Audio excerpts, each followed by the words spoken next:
Yang perdata gugatan ijazah Presiden ke-7 Republik Indonesia Joko Widodo di Pengadilan Negeri Surakarta, Jawa Tengah kembali dilanjutkan. Agendanya adalah putusan sela terhadap permohonan penggugat intervensi.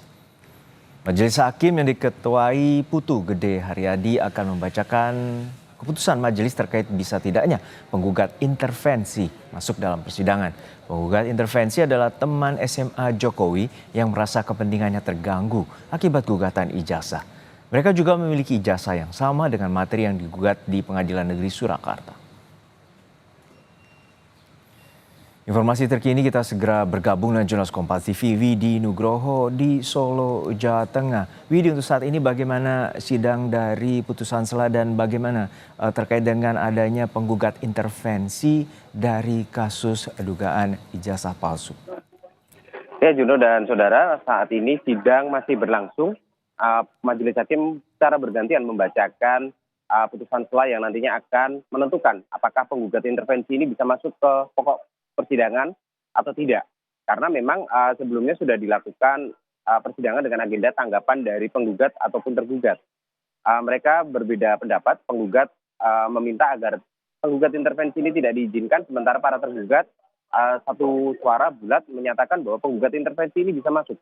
Alasannya adalah karena penggugat intervensi memiliki kepentingan yang sama dengan tergugat satu, yaitu Presiden ke-7 Joko Widodo, di mana para penggugat intervensi ini merupakan teman satu angkatan di SMA Negeri 6 Surakarta yang juga memiliki ijazah yang sama dengan pokok ijazah yang digugat di Pengadilan Negeri Surakarta ini.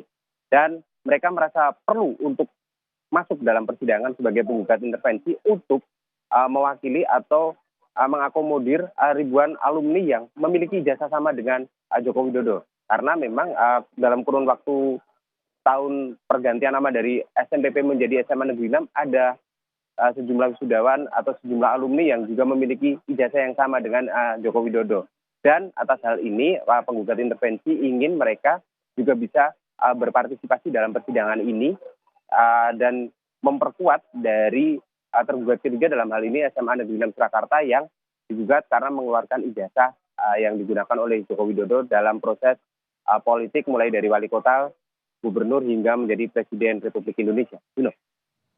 Ya, Widi, selain itu juga bahwa setelah putusan sela ini hakim memutuskan akan menggelar sidang dengan melalui daring. Apakah ada informasi terkait dengan putusan ini?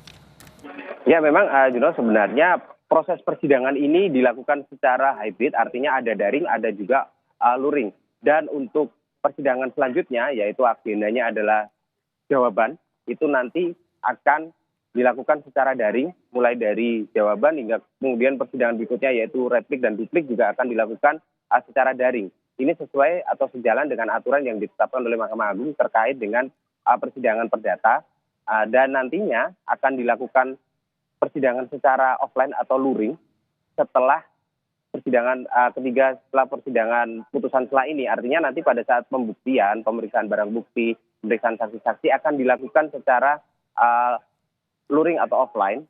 Jadi nanti bisa dibuka seperti biasanya. Namun untuk proses selanjutnya, yaitu kesimpulan dan juga putusan, kembali akan dilakukan secara daring.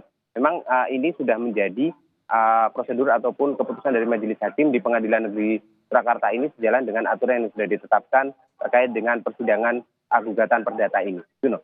Baik, kita nantikan bagaimana sidang selanjutnya dan juga proses pembuktian nanti di persidangan terkait dengan dugaan kasus ijazah palsu dari Jokowi. Terima kasih atas laporan Anda, rekan Widi Nugroho dari Solo, Jawa Tengah.